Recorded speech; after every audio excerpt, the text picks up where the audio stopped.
নমস্কার বন্ধুগণ, আমি শ্যামল কুমার মিত্র, সভাপতি confederation of state government employees. DA মামলার রায় কবে বেরোবে এই নিয়ে অসংখ্য কর্মচারী আমাদের নিত্য ফোন করছেন এবং তাদের এই অসংখ্য ফোনে একটা বিষয় আমরা বুঝতে পারছি যে কর্মচারীদের মধ্যে একটা হতাশা গ্রাস করেছে যে আদৌ সুপ্রিম কোর্টে অন্য কোনো রকম খেলা হচ্ছে কিনা, এই মামলার রায়টা আদৌ বেরোবে কিনা এবং কর্মচারীদের কি হবে।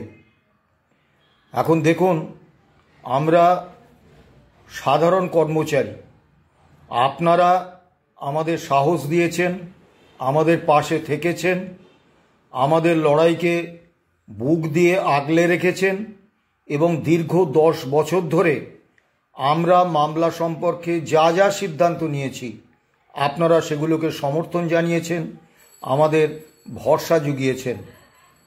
তো সেই ভরসার ফলে আমরা আজকে এই পর্যন্ত পৌঁছতে পেরেছি। কিন্তু আদতে আমরা একজন সাধারণ কর্মচারী এবং আমাদের পক্ষে মহামান্য সুপ্রিম কোর্টের রায় কবে বেরোবে এটা জানার একমাত্র পদ্ধতি হচ্ছে যে সুপ্রিম কোর্টে অনারেবল জাস্টিস সঞ্জয় কারোল এবং অনারেবল জাস্টিস পি.কে. মিশ্রর বেঞ্চ কবে বসছে এবং সেই বেঞ্চ বসার পরে আমরা কজ লিস্ট এবং সাপ্লিমেন্টারি কজ লিস্টের দিকে খেয়াল রাখছি। সেখানে আমাদের মামলার নাম অর্থাৎ confederation of state government employees and others versus state of West Bengal and others এই নাম থাকলে আমরা জানতে পারবো যে ওই দিন আমাদের মামলাটা মাননীয় বিচারপতিদের বেঞ্চে উঠছে এবং রায়টা হবে। এর আগে আমাদের পক্ষে জানার কোনো সুযোগ বা কোনো সম্ভাবনা নেই, কাজেই আমরা বলতে পারছি না ঠিক কবে এই মামলার রায় বেরোবে। দ্বিতীয় যে বিষয়টা আমরা বারবার বলে এসেছি যে সরকার হচ্ছে মালিক, কর্মচারীরা হচ্ছেন শ্রমিক। সরকার এবং কর্মচারীদের মধ্যে সম্পর্কটা শ্রমিক মালিকের। স্বাভাবিকভাবে মালিক কর্মচারীদের প্রাপ্য দিতে, ন্যায্য বেতন দিতে আগ্রহী হবেন না। তা সে কারণে এই মামলাটা রাষ্ট্র শক্তির বিরুদ্ধে মামলা এবং রাষ্ট্র শক্তির বিরুদ্ধে যখন একটা মামলা হয় তখন অত্যন্ত স্বাভাবিকভাবে আমাদের অপেক্ষা করতে হয়, দীর্ঘ লড়াই করতে হয়। এবারে আসুন মামলার দীর্ঘসূত্রতা। ল কমিশনের 120তম রিপোর্ট সম্প্রতি প্রকাশ পেয়েছে। সেই রিপোর্টে বলা হয়েছে 1 লক্ষ প্রতি 1 লক্ষ জনসংখ্যায় বিচারপতি প্রয়োজন 50 জন। ভারতবর্ষে এখন আছে 21 জন। দেশে মামলা জমে আছে 5.5 কোটি। হাইকোর্টে 65 লক্ষ, সুপ্রিম কোর্টে 88,000। স্বাভাবিকভাবে মামলার চাপে এবং মাননীয় বিচারপতি, বিচারক এবং আদালত কর্মীদের যে ব্যাপক শূন্য পদ, তার ফলে মামলা দীর্ঘসূত্রতা আসছে। সেই 1993 সালে একটা সিনেমা বেরিয়েছিল দামিনী, সেখানে সানি দেওয়ালের প্রখ্যাত উক্তি তারিখ পে তারিখ আজও চলে আসছে। কাজেই আমাদের যতদিন না এই বিচার ব্যবস্থার আমূল সংস্কার হচ্ছে ততদিন পর্যন্ত এই দীর্ঘসূত্রতা আমাদের মেনে নিতে হবে, অন্য কোনো পন্থা নেই। এবারে আসুন মালিক, তার চরিত্র, সেই অনুসারে কিন্তু কর্মচারীদের কতটা বেশি শোষণ করা হচ্ছে সেটা নির্ভর করে। একটি ছোট উদাহরণ দিই। গত 4 অক্টোবর থেকে 24 অক্টোবর পর্যন্ত কোচবিহার থেকে নবান্ন এই দীর্ঘ 800 কিলোমিটার পথ হেঁটেছিলেন, পদযাত্রা করেছিলেন শিক্ষক শিক্ষাকর্মীদের একাংশ, তাদের দাবি ছিল ওয়েস্ট বেঙ্গল হেলথ স্কিমে তাদের অন্তর্ভুক্ত করা, এবং এই দাবিটা মেটাতে রাজ্য সরকারকে কোনো আর্থিক বরাদ্দ করতে হবে না, কারণ গত 16 বছরে এই স্কিমে রাজ্য সরকার ক্লেম মিটিয়েছেন 256 কোটি টাকার মতো, এবং প্রতি বছর আমাদের থেকে যারা এই স্কিমের অন্তর্ভুক্ত বছরে 6,000 টাকা হিসেবে তারা 134 কোটি টাকারও বেশি পায়। অর্থাৎ 2 বছরের প্রিমিয়ামের টাকায় 16 বছরের মেডিক্লেমের খরচ মিটিয়েও রাজ্য সরকারের ভাণ্ডারে কিছু অর্থ পড়ে থাকে, এবং 14 বছরের প্রিমিয়ামের টাকা রাজ্য সরকারের কাছে লাভ হিসেবে পড়ে থাকে। এটা একটা লাভজনক প্রকল্প। তো এই সামান্য একটা দাবিতে 800 কিলোমিটার পদযাত্রা করলেন শিক্ষক শিক্ষাকর্মীদের একাংশ। আমি হুগলি জেলার বাসিন্দা। তারকেশ্বরে যারা জল নিয়ে যান বৈদ্যবাটি ঘাট থেকে, দূরত্ব হচ্ছে 35 কিলোমিটার। আমরা তার পরের দিন যখন অফিস আদালতে যাই, দেখি তারা ওই ট্রেনের মেঝেতে শুয়ে আছেন, বসে আছেন, পা ফুলে গেছে, ফোসকা পড়েছে, মুখে একটা অবর্ণনীয় যন্ত্রণার ছাপ। 35 কিলোমিটার হেঁটে তাদের এই অবস্থা হয়। ভাবুন, দীর্ঘ 800 কিলোমিটার পথ যারা হেঁটে এলেন, তারা এই সরকারের দৃষ্টি আকর্ষণ করতে পারলেন না। এই রকমই একটা অমানবিক সরকার পশ্চিমবাংলায় রয়েছে। আপনারা নিশ্চয়ই জানেন, পঞ্চায়েতের একজন ট্যাক্স কালেক্টর 600 টাকা বেতন পান, মিড ডে মিল ওয়ার্কাররা 1666 টাকা বেতন পান, জীবিকা সেবকরা 8 বছর ধরে বেতন পাচ্ছেন না, বিভিন্ন পুরসভায় অস্থায়ী চুক্তিভিত্তিক কর্মীরা বেতন পাচ্ছেন না, স্থায়ী পদে কোনো নিয়োগ না করে কৃতদাস মালিক সুলভ আচরণে চুক্তিভিত্তিতে অস্থায়ী কর্মী নিয়োগ করে সরকারি কাজ চালাচ্ছেন, যাদের না দিচ্ছেন কোনো সামাজিক সুরক্ষা, না দিচ্ছেন কোনো ছুটি, না দিচ্ছেন কোনো মেডিকেল, নামমাত্র বেতন বা মজুরি সেটাও তারা পাচ্ছে না। তো এই রকম একটা ভয়ঙ্কর ভয়াবহ সরকার যখন আছে, তখন স্বাভাবিকভাবে আমাদের দাবি আদায়ে সমস্যা হবে, দেরি হবে। এবারে আসুন, আমরা কর্মচারীদের হতাশ হতে নিষেধ করছি। আপনারা 10 বছর আমাদের সঙ্গে ছিলেন, এবং রায় কবে বেরোবে এটা আমরা বলতে পারছি না, কিন্তু রায়টা যে কর্মীপক্ষের পক্ষেই যাবে সে সম্পর্কে আমরা কিন্তু যথেষ্ট আত্মবিশ্বাসী। এখন বলবেন কেন আত্মবিশ্বাসী? তার তো যুক্তি থাকবে। 31শে আগস্ট 2018 মহামান্য কলকাতা হাইকোর্ট রায় দিয়েছিলেন, DA is a legally enforceable right of the employees. এবং মহামান্য সুপ্রিম কোর্টে গত 28শে নভেম্বর 2022 প্রথম মামলাটার শুনানির জন্য ওঠে, এবং অনারেবল জাস্টিস ঋষিকেশ রায়ের বেঞ্চ একটা গুরুত্বপূর্ণ অবজারভেশন দিয়েছিলেন যে রায়টা হয়েছে 2018 সালে। সেই রায়ের বিরুদ্ধে রাজ্য সরকার সুপ্রিম কোর্টে কোনো এসএলপি দাখিল করেননি, উল্টে সেই রায়ের প্রেক্ষিতে কলকাতা হাইকোর্টে রিভিউ পিটিশন করে রায়টার লিগ্যালিটি দিয়ে দিয়েছেন। এত বছর পরে সেই রায়, তার বিরুদ্ধে এসএলপি কেন? রাজ্য সরকার এসএলপি দাখিল করেছেন 2022 সালের 20শে মে, যে রায় হয়েছে, অর্থাৎ DA is a legally enforceable fundamental right of the employees, সেই রায়টার বিরুদ্ধে। কাজেই আমরা যে 11 পাতার রিটন সাবমিশন দিয়েছি, সেখানে একটা কথা অত্যন্ত স্পষ্টভাবে আমরা উল্লেখ করেছি, সেটা আপনাদের জানানো দরকার। সেটা হচ্ছে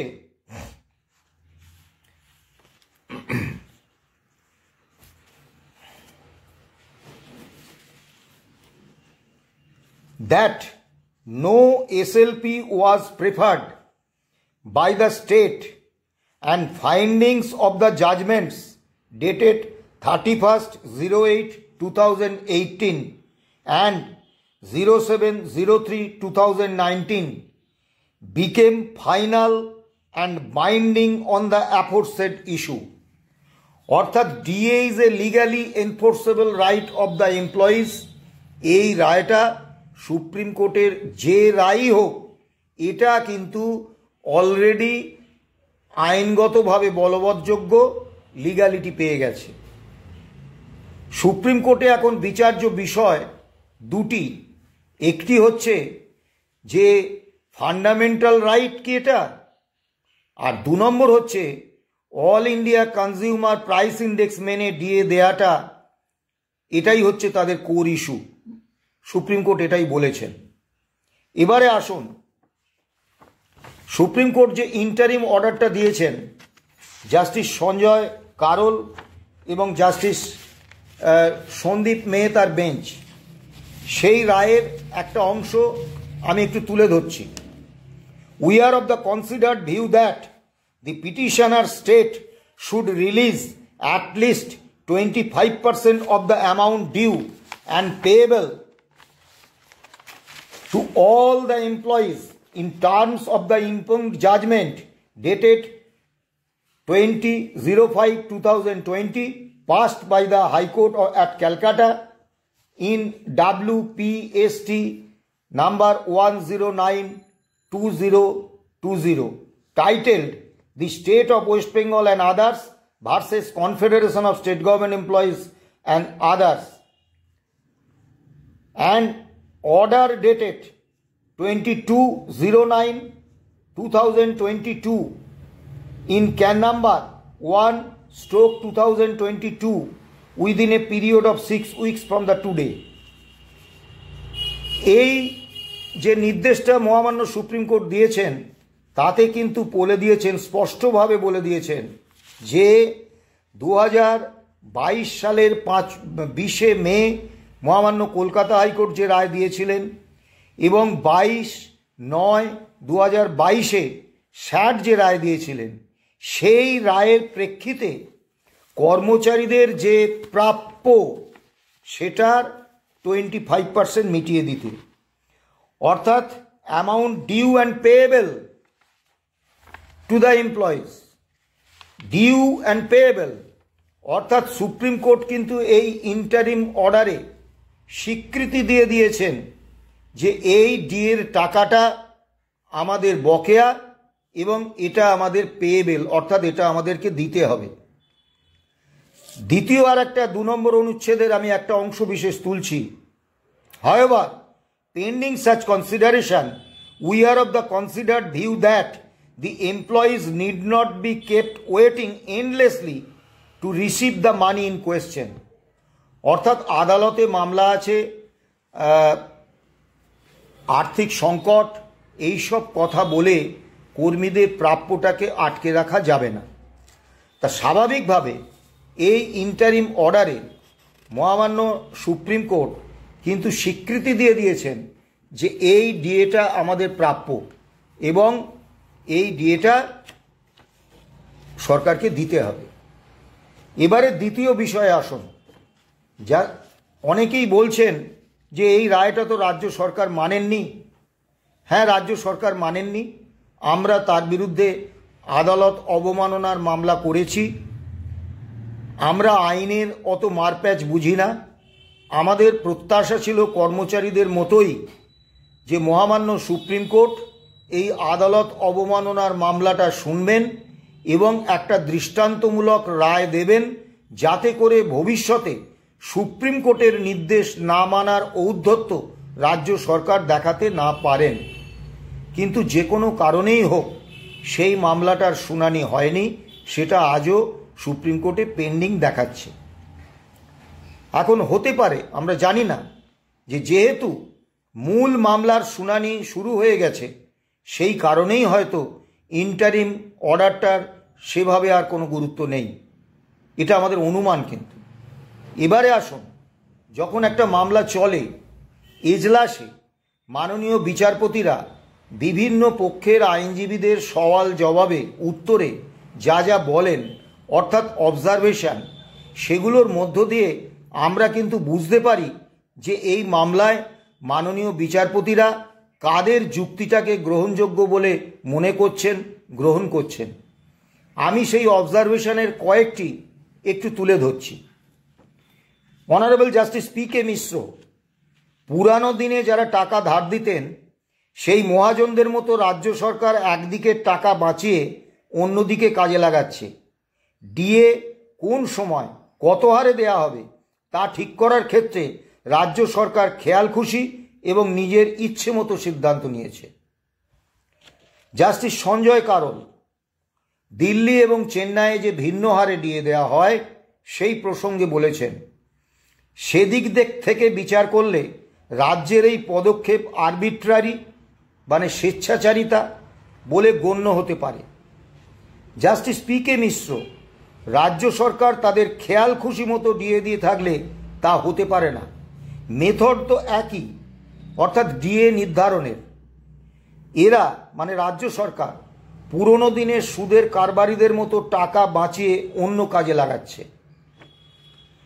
জাস্টিস সঞ্জয় কারোল এআইসিপিআই রাজ্য সরকারের কর্মীদের ক্ষেত্রে প্রযোজ্য হবে কিনা এটাই হলো মামলার কোর ইস্যু।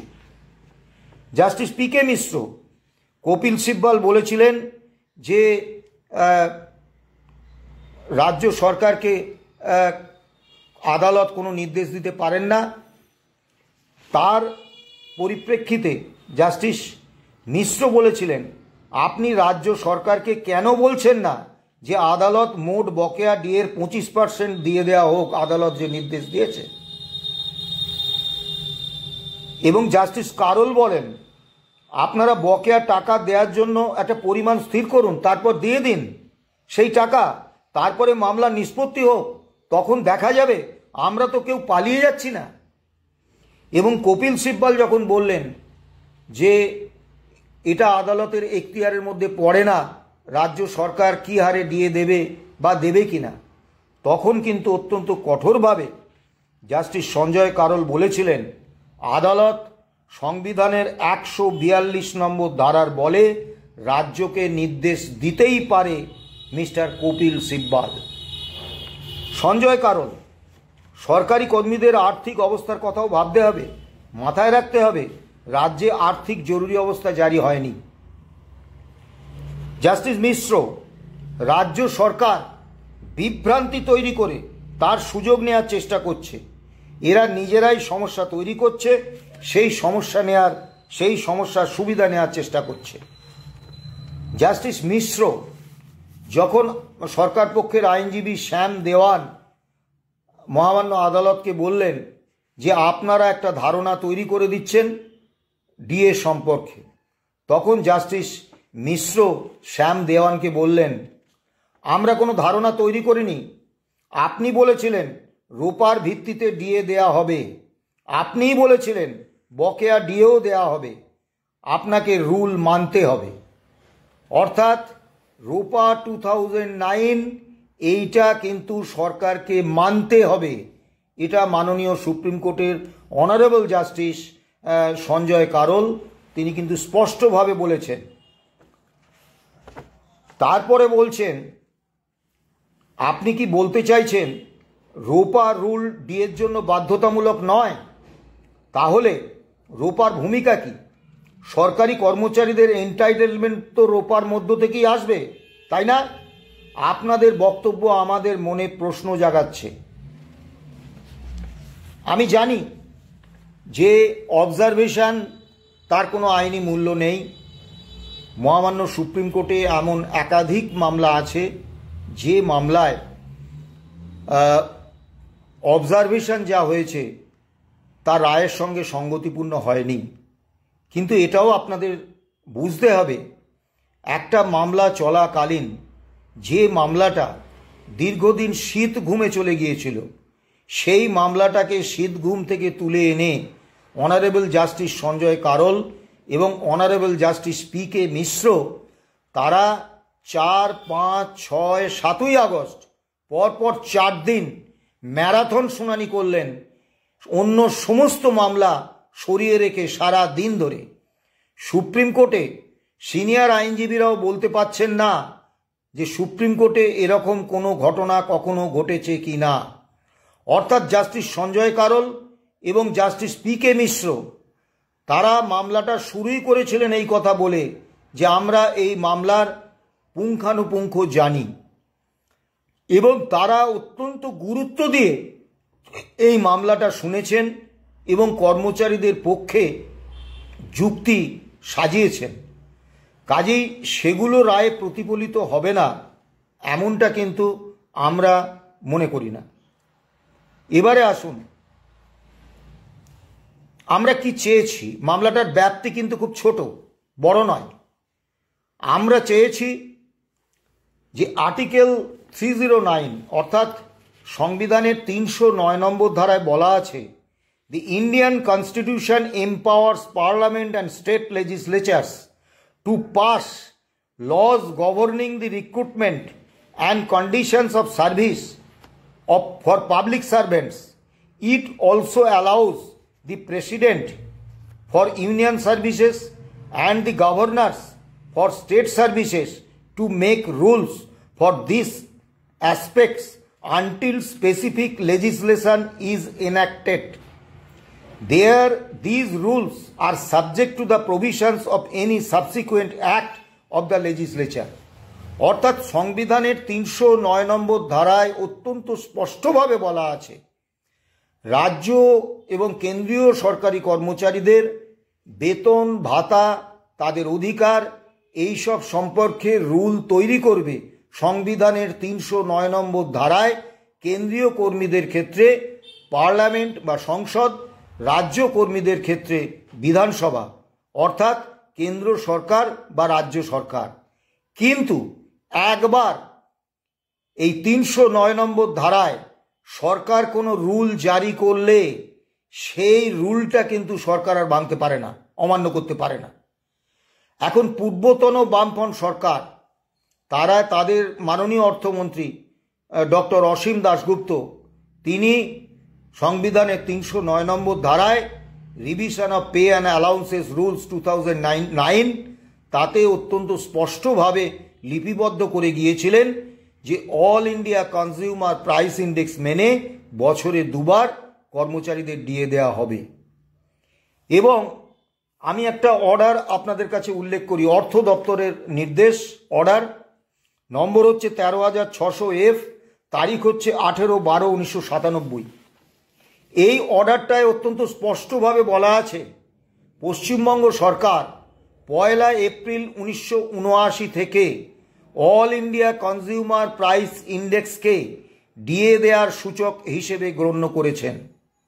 তা আমরা মামলায় দাবি করেছিলাম যে এই যে কনস্টিটিউশনাল কমিটমেন্ট বা সাংবিধানিক প্রতিশ্রুতি revision of pay and allowances rules 2009-এ রাজ্য সরকার করেছেন, সেইটা শাসক দল পরিবর্তন হওয়ার পরে নতুন শাসক দল মানছেন না, এটা হতে পারে না।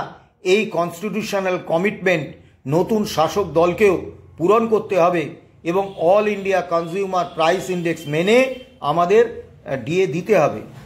তখন মোট বকেয়া ছিল 50%, 16% ডিএর সংস্থান পূর্বতন অর্থমন্ত্রী বাজেটে করে রেখেছিলেন, তাই আমরা বকেয়া 34% দাবিতে মামলাটা করেছিলাম। দ্বিতীয় বিষয়টা ছিল যে দিল্লি এবং চেন্নাইয়ে ভিন্ন হারে ডিএ দেওয়া হয়, এটা সংবিধানের 14 নম্বর ধারার বিরোধী।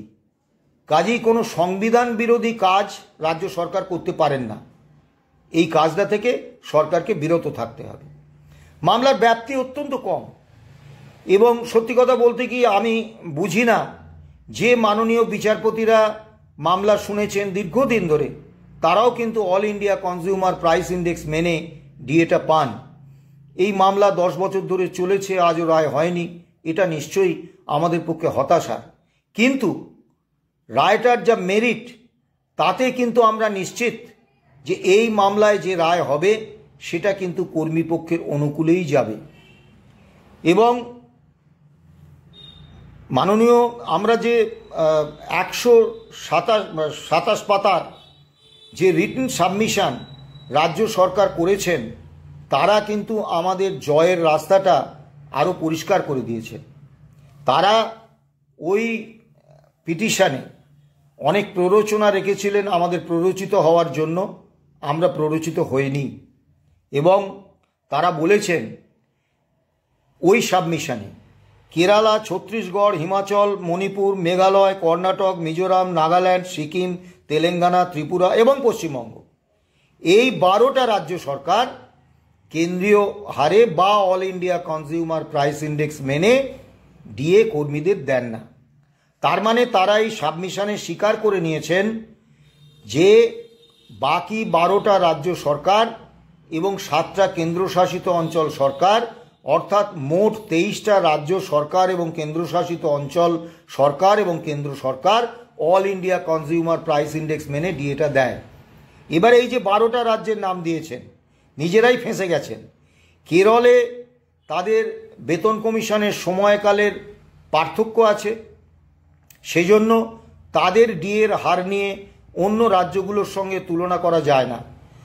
বাকি যে রাজ্যগুলো রয়েছে তার মধ্যে মণিপুর, মিজোরাম, ত্রিপুরা, এই 3টে রাজ্য বাদে প্রত্যেকটা রাজ্য সরকার কিন্তু all India consumer price index মেনেই ডিএটা দিচ্ছেন।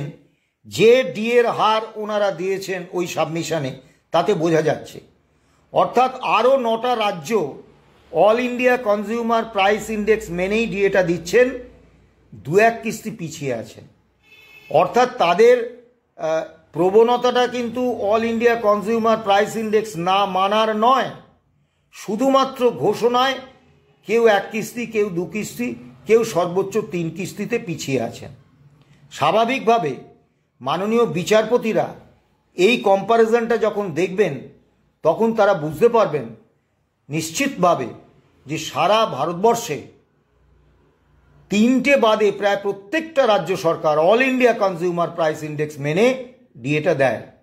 বাকি যে 3টে রাজ্যের কথা বললাম, ত্রিপুরা, মণিপুর এবং নাগাল্যান্ড, এরাও মণিপুর 39% হারে ডিএ দিচ্ছে, মিজোরাম 39%, নাগাল্যান্ড 30% এবং ত্রিপুরা 33%। এই রাজ্যগুলোর কিন্তু একটা আলাদা দিক আছে, সেটা হচ্ছে এই রাজ্যগুলো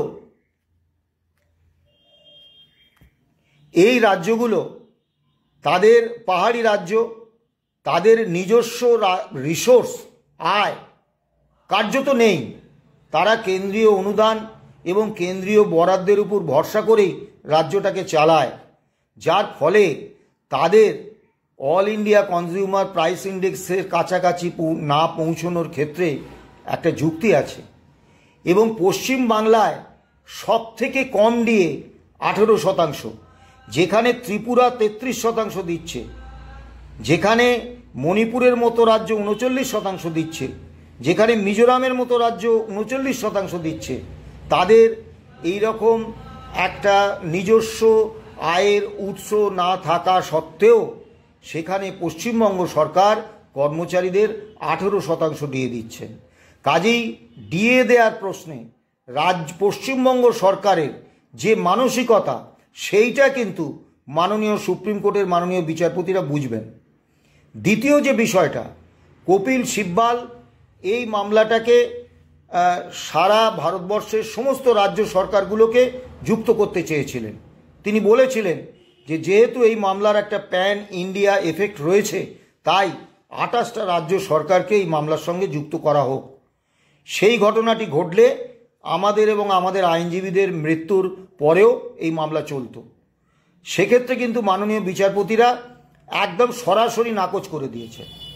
সব শেষ যে চেষ্টাটা করেছিলেন, যে মাননীয় বিচারপতিরা স্যাটেও প্রশ্ন করেছিলেন, হাইকোর্টেও প্রশ্ন করেছিলেন এবং মহামান্য সুপ্রিম কোর্টেও প্রশ্ন করেছেন যে আপনারা যদি all India consumer price index না মানেন তাহলে আপনারা কিসের ভিত্তিতে ডিএটা দিচ্ছেন, আপনাদের ডিএ দেওয়ার সূচকটা কি? তারা কোনো লিখিত ডকুমেন্ট দেখাতে পারেননি, লিখিত অর্ডার দেখাতে পারেননি। শেষকালে কপিল সিব্বালজি বলেছিলেন যে কস্ট অফ লিভিংটা হচ্ছে ডিএ দেওয়ার রাজ্য সরকারের সূচক। এখন এখানে প্রশ্ন যে ঠিক আছে, দিল্লিতে কস্ট অফ লিভিং বেশি, চেন্নাইয়ে কস্ট অফ লিভিং বেশি, সেখানে বেশি হারে ডিএ দিচ্ছেন, মেনে নিলাম। কিন্তু পশ্চিমবাংলার পুরুলিয়া, বাঁকুড়া, জলপাইগুড়ি, উত্তর দিনাজপুর, দক্ষিণ দিনাজপুর, দার্জিলিং, সুন্দরবন, বিভিন্ন জেলায়, আবার শ্রীরামপুর, উত্তরপাড়া, কলকাতা, এইসব শহরে সব জায়গায় তো কস্ট অফ লিভিং এক নয়, ভিন্ন ভিন্ন কস্ট অফ লিভিং। তাহলে রাজ্য সরকার কি এই সমস্ত জায়গায় ভিন্ন ভিন্ন হারে ডিএ দেন কস্ট অফ লিভিং অনুসারে? কাজেই এটাও যে তাদের সূচক নয়, এটা ইতিমধ্যে প্রমাণিত। সবথেকে বড় বিষয়, মহামান্য সুপ্রিম কোর্ট বলেছেন all India consumer price index রাজ্য কর্মীদের ক্ষেত্রে কার্যকর হবে কিনা, এটাই হচ্ছে কোর ইস্যু। এক্ষেত্রেও কিন্তু আমরা এগিয়ে আছি। 1 নম্বর, রাজ্য সরকার কোনো দাখিল করতে পারেননি এমন কোনো তথ্য যাতে প্রমাণ হয় যে তারা অল ইন্ডিয়া কনজিউমার প্রাইস ইন্ডেক্সকে মানেন না। যদি বলবেন কেন, আমি আমাদের 11 পাতার যে সাবমিশন, সেই সাবমিশনের 9 নম্বর পয়েন্টটা তুলে ধরছি। Computation of DA was the same as that of the central government, and the state government had followed the same principles for computation and payment on basis of pay fixed under the 5th State Pay Commission, as was done by the central government under the 6th Central Pay Commission. The central government Central Civil Services Revised Pay Rules 2008 and Government of West Bengal ROPA Rules 2009 define DA in the same language. There is no difference in letter and spirit, and both government follow the same index, that is All India Consumer Price Index, and the definition is also the same. অর্থাৎ পশ্চিমবঙ্গ সরকার পঞ্চম রাজ্য বেতন কমিশনের যে রোপা 2009, তাতে একেবারে কেন্দ্রীয় সরকারের হুবহু নকল করে অল ইন্ডিয়া কনজিউমার প্রাইস ইন্ডেক্সকে মান্যতা দিয়েছেন, এবং সেটা রুল পশ্চিমবঙ্গ সরকার তৈরি করা। দ্বিতীয় বিষয়, তারা 1 এপ্রিল 1979 থেকে অল ইন্ডিয়া কনজিউমার প্রাইস ইন্ডেক্সকে মান্যতা দিয়ে এসেছেন। তৃতীয় বিষয়, সর্বশেষ যে 6th পে কমিশন রাজ্য সরকার বার করেছেন, যেখানে ডিএকে অধিকার বলা হয়নি কর্মচারীদের, সরকারের দয়ার দান বলা হয়েছে, সেই মানে নিন্দনীয় বেতন কমিশনের রিপোর্টটাও কিন্তু, বেতন কমিশনটাও কিন্তু কাজ করেছে all India consumer price index 1982 = 100 ধরে। আবার দিল্লি, চেন্নাইয়ে তারা all India consumer price index মেনে দিয়ে দিচ্ছেন। তা একটা রাজ্য সরকার, সে কিছু ক্ষেত্রে all India consumer price index মানবে, কিছু ক্ষেত্রে মানবে না, এটা কিন্তু হয় না। এবং বর্তমান শাসক দল আসার পরেও যে অল ইন্ডিয়া কনজিউমার প্রাইস ইন্ডেক্সকে তারা মান্যতা দিয়ে চলেছেন, সেটা কিন্তু প্রমাণিত। কাজেই আমরা আশা করতেই পারি যে all India consumer price index মেনে ডিএ দেওয়াটা যে আমাদের অধিকার, সেটা সুপ্রিম মান্যতা পাবে। বড়জোর ফান্ডামেন্টাল রাইট কিনা, এই ব্যাপারে আমাদের কিঞ্চিত দুশ্চিন্তাগ্রস্ত থাকতে হতে পারে। খুব বেশি হলে এই ফান্ডামেন্টাল রাইট শব্দটার সঙ্গে, শব্দযুগলের সঙ্গে আমাদের কম্প্রোমাইজ করলে হতে পারে। কিন্তু DA is a legally enforceable right of the employees, এবং 2009 রোপা অনুসারে জুলাই 2009 থেকে ডিসেম্বর 2019 পর্যন্ত বকেয়া DA all India consumer price index মেনে এবং all India consumer price index মেনে ডিএ দেওয়া, এইটার সম্পর্কে আমরা কিন্তু চূড়ান্ত আত্মবিশ্বাসী। কাজেই কর্মচারীদের হতাশ হওয়ার কোনো কারণ নেই। আর দেরি হচ্ছে, কি করবেন বলুন? এটাই তো পদ্ধতি। মামলা প্রথম গেছে জাস্টিস ঋষিকেশ রায়ের বেঞ্চে, তারপরে গেছে জাস্টিস দীনেশ মাহেশ্বরীর বেঞ্চে। তারা মামলাটা শোনেননি, কোনো কারণ ছিল না। তারপরে জাস্টিস দীপঙ্কর দত্ত তিনি বললেন মামলা শুনবো না। কেন না, সমাজ মাধ্যমে নাকি কে কী সব লিখেছে, আর কোনো একজন রাজনৈতিক দলের নেতা তিনি নাকি কী সব বলেছেন। আচ্ছা, সমাজ মাধ্যমে তো এটা গণতান্ত্রিক অধিকার মানুষের লেখার, তো যে কেউ যে কিছু লিখতেই পারে, তার জন্য একজন মাননীয় বিচারপতি মামলা শুনবেন না, মামলাটা পিছিয়ে যাবে, এটা একটা অজুহাত। কিন্তু এই দীর্ঘ তারিখ পে তারিখ সংস্কৃতির পরে জাস্টিস সঞ্জয় কারোল এবং জাস্টিস সন্দীপ মেহতার বেঞ্চ, তার ঠিক পরেই জাস্টিস সঞ্জয় কারোল এবং জাস্টিস পি কে মিশ্রের বেঞ্চ, তারা কিন্তু অত্যন্ত গুরুত্ব দিয়ে